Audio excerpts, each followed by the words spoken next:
Doctor Pallavi सापळे यांची नियुक्ती ही वैद्यकीय शिक्षण आयुक्तांच्या मार्फत करण्यात आली आहे। तर डॉक्टर पल्लवी सापळे यांची पुणे ब्लड सॅम्पल प्रकरणाच्या SIT प्रमुख पदावर नियुक्ती करण्यामध्ये वैद्यकीय शिक्षण मंत्र्यांचा हस्तक्षेप नसल्याचं सूत्रांकडून कळतंय।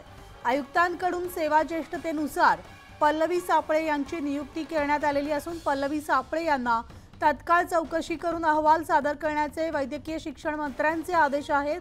तर अहवाल प्राप्त होताच तात्काळ कारवाई करण्यात येणार असल्याचं सुद्धा सांगण्यात आलंय आणि अधिकाऱ्यांवरील कारवाई ही तांत्रिक कारणास्तव अडकू नये यासाठी आता वैद्यकीय शिक्षण विभागाकडून SITच्या अहवालाची प्रतीक्षा आहे।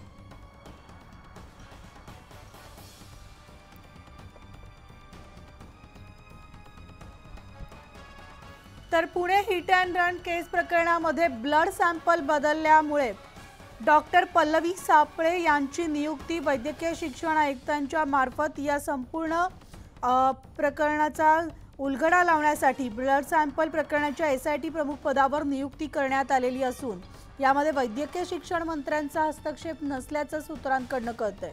आपण थेट अपडेट जाणून घेऊयात आमची प्रतिनिधी प्रणाली कापसेकडून। प्रणाली, पुणे प्रकरणामध्ये आपण बघितलं की जी SIT नेमण्यात आलेली आहे त्या SIT वरून आता आक्षेप घेतले जात आहेत। पल्लवी सापळे यांच्यावर आधीच काही चौकशी सुरू असताना त्यांना या समितीमध्ये कशा पद्धतीने घेण्यात आलं यावरून आक्षेप घेतले जात आहेत। विरोधी पक्ष नेत्यांनी सुद्धा त्या संदर्भामध्ये आक्षेप घेतलेला होता आणि म्हणून जेव्हा याबद्दल विचारणा केली तेव्हा असं सांगण्यात आलेलं आहे की यामध्ये वैद्यकीय शिक्षण मंत्र्यांचे कुठल्याही पद्धतीचे आदेश नाही, तर वैद्यकीय आयुक्तांनी ही समिती नेमलेली आहे।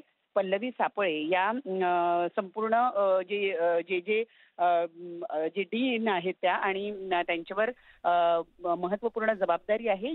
सेवा ज्येष्ठतेनुसार त्यांची या समितीमध्ये नाव जे आहे ते घेण्यात आलेलं आहे आणि त्यामुळं त्याच्यामध्ये वैद्यकीय शिक्षण मंत्र्यांचा कुठलाही हस्तक्षेप नाही असं सांगण्यात येत आहे। जे आक्षेप घेतले जात आहेत ते बिनबुडाचे आणि बिनाधार असल्याचं सूत्रांची माहिती जी आहे ती मिळते आहे। धन्यवाद प्रणाली या सविस्तर अपडेटसाठी।